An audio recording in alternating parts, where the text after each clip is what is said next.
ঠিক আছে।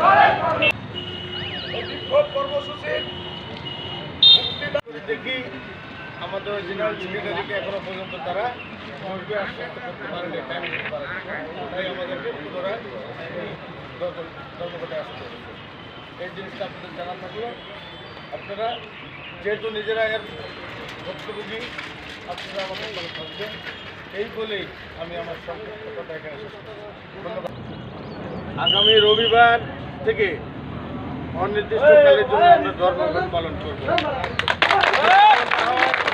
সারা দেশব্যাপী আমরা